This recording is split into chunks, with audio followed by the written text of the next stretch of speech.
You're going to hear a conversation between a student and an academic advisor. First, you have some time to look at questions 1 to 4.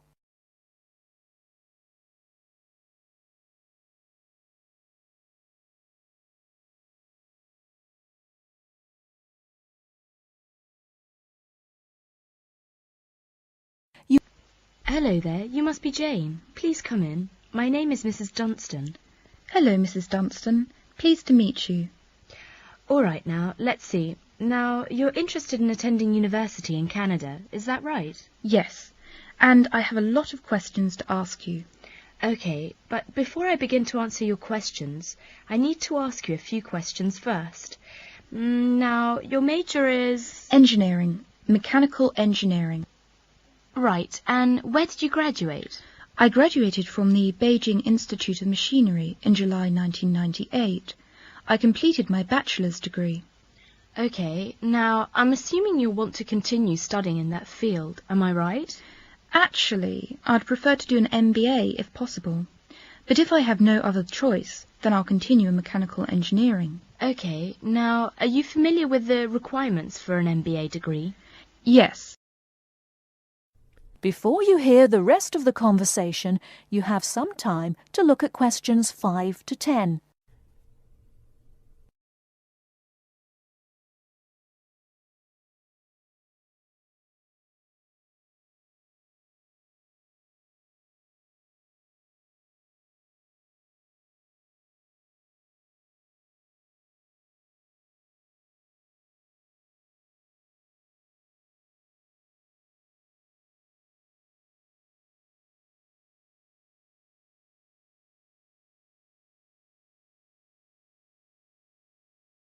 Now listen and answer questions 5 to 10. I think I need to do well on the GMAT, and I'll definitely need the TOEFL or Ielts, right? That's right. You'll need at least 600 on the TOEFL or 6.5 on Ielts. In addition, you need to have completed a bachelor's degree too. Did you take the GMAT yet? No, but I plan to take it in August. The requirements for a master's degree in engineering are a little different. You'll need to take the GRE and of course the TOEFL or Ielts. I see. And when do I start to apply? The best time to start the application process is in November or December of the year prior to your intended year of study. Application forms are usually available in September or October. Which schools in Canada offer the MBA degree? Of the approximately 50 universities in Canada, 20 offer an MBA. Here's a small booklet summarising Canadian university programmes. You'll find all the information on page 22. Great, thanks. And how about tuition and scholarships? Tuition for MBA programmes has been steadily increasing. Some universities now charge the full tuition, meaning that there is no government subsidy. Those universities cost about $10,000 per year, and it's a 2-year programme. Other universities are still government subsidised, so the tuition is only about $4,500 per year. In terms of scholarships, usually the top 5 students entering the MBA programme are given a generous scholarship. All other students have to pay the full fees. International students have to pay the full tuition. That's $10,000 per year. Oh, is it very difficult to get into an MBA programme? Yes, in fact, the competition is very strong. MBA graduates have a pretty easy time finding a job, so many students are eager to do the programme thinking it will guarantee them success in their careers. Well, it sure does sound like an excellent way to start a promising future. What is the school year like? Classes begin in September each year and finish before Christmas. They resume after New Year and finish at the end of April. And after April? Why, that's your summer holiday. Sounds great. I want to thank you, Mrs. Dunstan, for all your help. I really do appreciate it. You're very welcome. And if you have any other questions, please feel free to contact me. You know my number, right? I sure do. Thanks very much. Goodbye. That is the end of part 1. You now have half a minute to check your answers.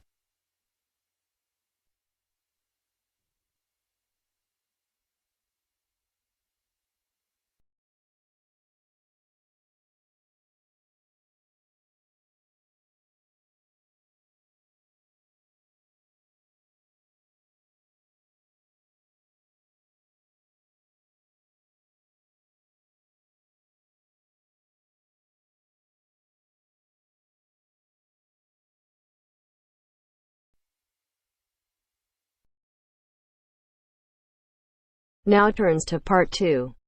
Part 2. First, look at questions 11 to 14.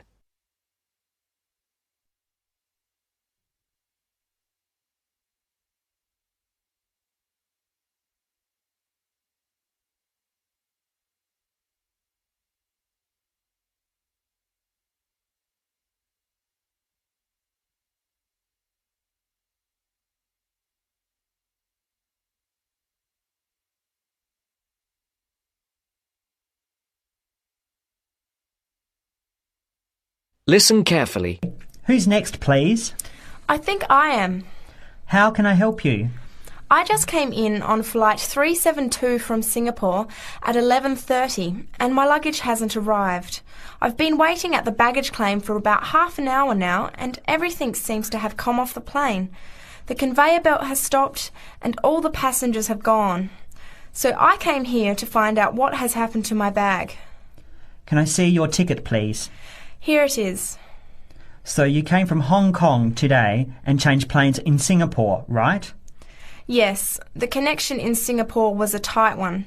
The plane got in late and I had to rush to get to the next flight. That's the problem right there. There wasn't enough time to get your bags onto the connecting flight. Normally Singapore Airport is very efficient. Now, I need you to fill in these forms. Your name. Jenny Lee. Address. I guess you want my address here. I'm staying with relatives. Just a minute, I'll have to look it up. It looks like 583. No, it's 533 East 67th Street in Riverside. Do you have the phone number there? Yes, I do. It's 9301 4269. So you came in on Qantas flight 392. Do you know the number of the flight out of Hong Kong? Let me see. I think it was Cathay Pacific 900 or something. Oh yes, it says here, CX 912.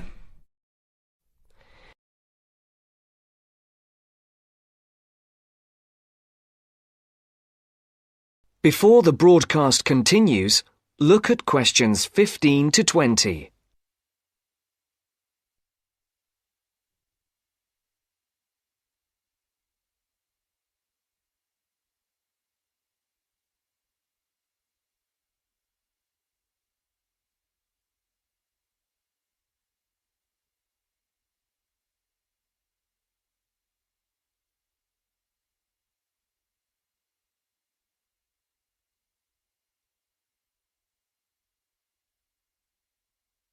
You will now listen to the second part of the talk. Right. Now, I need a description of the luggage. How many pieces did you check in?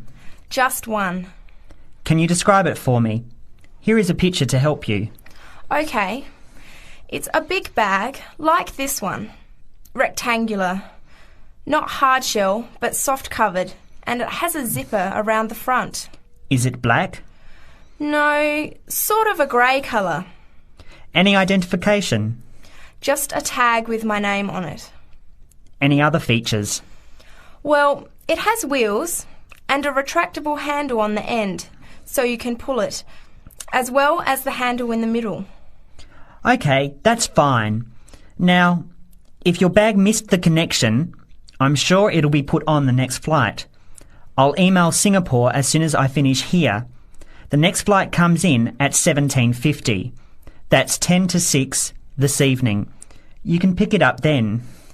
10 to 6? That's too long to wait. Can I get my uncle to pick up the bag on his way home from work? Sorry, you have to be here yourself to clear customs. Of course. I almost forgot. Will the bag come here, to this desk? Yes. You pick it up here, then take it over to the customs area. By the way, don't forget to bring your passport. You will also need to have the key plus your ticket with a baggage claim number on it. Oh, okay. Guess I'll have to come back tomorrow then. It's lucky I packed everything I need for now in my carry-on bag. Yes, that's always a good idea. Be prepared.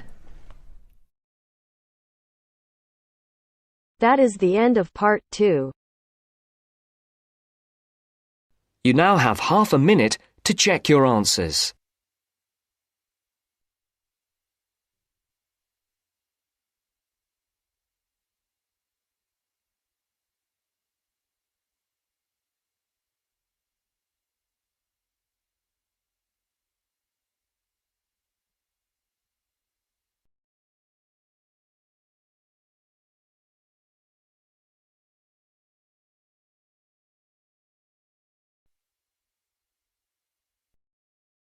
Now turns to part 3.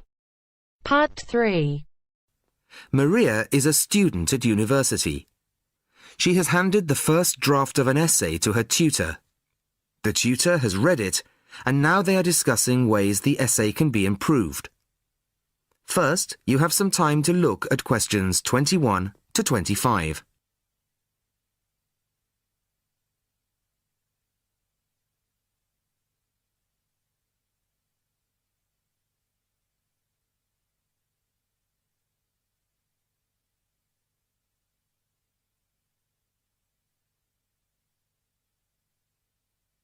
Listen carefully to the first part of the conversation and answer questions 21 to 25. Well, Maria, I have to say I was quite impressed by your essay. It's a big improvement on the last one. Really? I'm glad. I put a lot more work into this one. I really spent ages on it. And it shows. You've addressed most of the problems I pointed out last time. In particular, the style and language are much more appropriate for an academic essay. So that aspect is okay? Absolutely. If you carry on like this, you shouldn't have any significant problems in that department. That's a relief. I've been quite worried about that, although I've been reading a lot of other essays to try to get the right style. Well, I'd say you've been successful. There are just one or two minor things you could look at. Your punctuation's quite basic. It's really just full stops and commas. And parentheses. Brackets? Yes, brackets if you prefer. In academic writing, these are best used only occasionally, if at all. You use them rather too often. Okay, I see. And I'm sorry to mention it, but your spelling. I know. But I'm working on a foreign computer. The spell checker doesn't work for English. Are you sure? Have you tried changing the setting to English? No, I haven't. Well, I should see if that's possible. I haven't marked you down this time, but, well, some of my colleagues are a bit old-fashioned about spelling. I'd try to get that sorted out if I were you. Okay, I understand. I'll try to change the setting.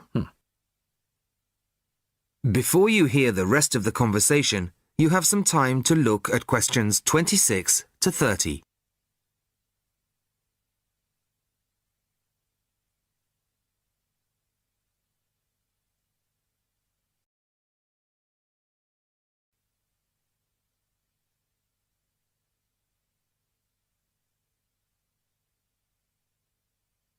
Now listen and answer questions 26 to 30. The only major problem I have with the content of your essay is the introduction. The introduction should, well, introduce the theme of the essay. You've put some of the most important points there. For example, this bit. The statistics about the growth of railways in the 1850s. That really should go in the main body of the essay. Ah. And so should this paragraph about changes in patterns of employment. In general, I'd say your introductory section should be no more than half as long as it is at the moment. Okay. And I should move those points forward? Precisely. And going back to the railways, they're one of the most significant factors for change in this period. But apart from those statistics in the introduction, you only briefly mentioned them. I'd like to see a lot more on that, and the influence the expansion of the railways had on patterns of social and economic behaviour. You mean how with the railways people could travel to find work and could meet people from other areas? Exactly. Then in the midsection, well, it's not a big thing, but this quotation from the Times. You think it's too long? Well, you said it. I couldn't think of a way to shorten it. Do you think it's really necessary? You mean I could just get rid of it? Yes. You've already made the point and backed it up with other evidence. The quotation's redundant, really. Okay. Well, that'll be easy. There were various other minor points, which I've noted in the margins. You can look at those later. But moving forward to the end here, I wasn't quite sure what this meant. The final paragraph? Yes. Are you saying that, on the whole, the changes of the mid-19th century tended to improve the lives of ordinary people or not? It's not very clear. It's not? No, it isn't. I'd add a few lines clarifying your position. Okay. When do you want the final draft? No, the end of term will be fine. But there was just one other thing, the bibliography. Did you really read all these books? No. Just the books you actually consulted will be fine. You don't need to include everything ever published on the subject. Right, okay. Thanks. Bye. Goodbye. That is the end of part 3. You now have half a minute to check your answers.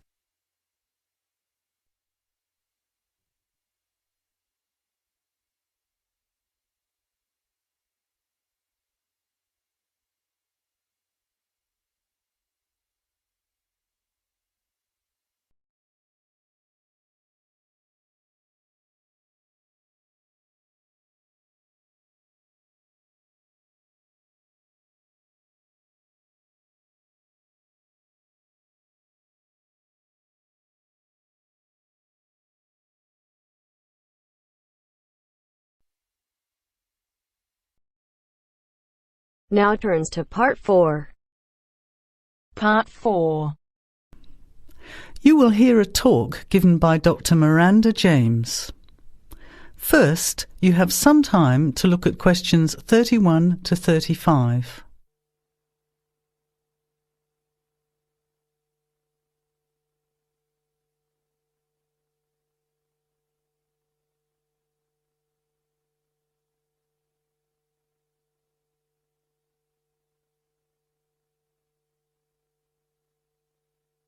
Now, listen carefully to the talk and answer questions 31 to 35. Good afternoon, everybody, and welcome to the first in a series of talks we have arranged for the Overseas Students Association this semester. Dr. James has very kindly agreed to speak to us today on the topic of public speaking, and judging from the large numbers of you here, it's clearly a subject of great interest and relevance. Dr. James.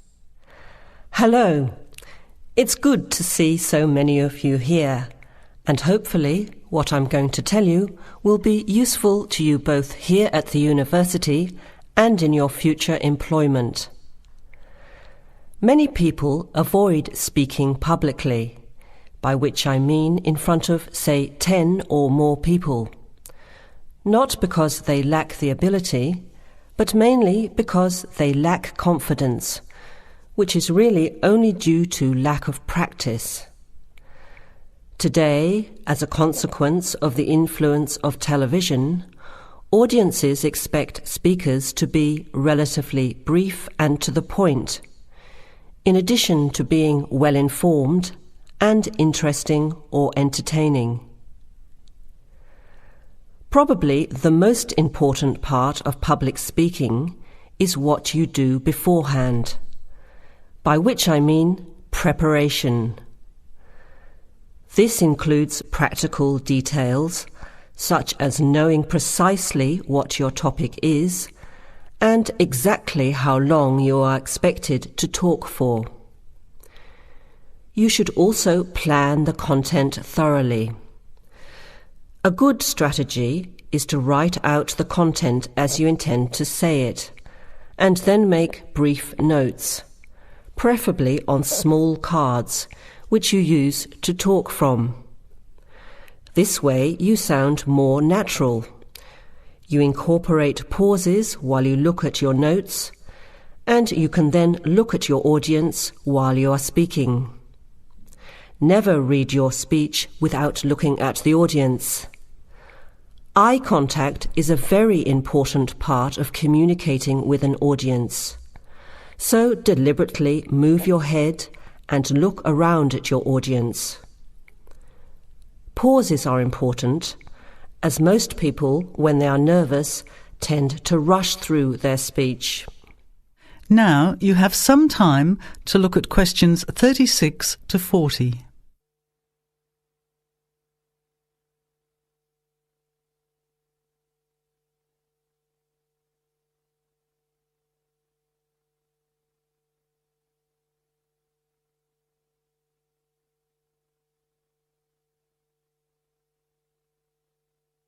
Now listen and answer questions 36 to 40. Practice speaking slowly. This gives you more time to pronounce your words correctly. It's always easier for your audience to listen to someone whose speaking is clear and calmly paced, so that they can understand the ideas being explained. And the bigger the group, the more slowly you should speak. Remember to project your voice, speaking clearly to the person furthest away from you. It's a good idea to rehearse and record yourself. Pay attention to your intonation when you listen to yourself. It's even harder if you're speaking in a second language, I would imagine. But there's nothing worse than listening to a flat, monotonous voice. So try to vary your tone and rhythm. This will add meaning to your words. Lastly, pay attention to both your posture and your gestures. A confident person stands or sits in a small group with their head up, chin out, and shoulders back. Try to avoid scratching or fiddling with your hair or beard, or pens, jewellery, and so on. These movements can distract and irritate your audience. Yet you may be unaware of them yourself. Another reason for rehearsing, preferably with feedback from a friend, or better still, on video. I hope these few tips will make your experience of speaking in public a little easier. Remember, practice makes perfect.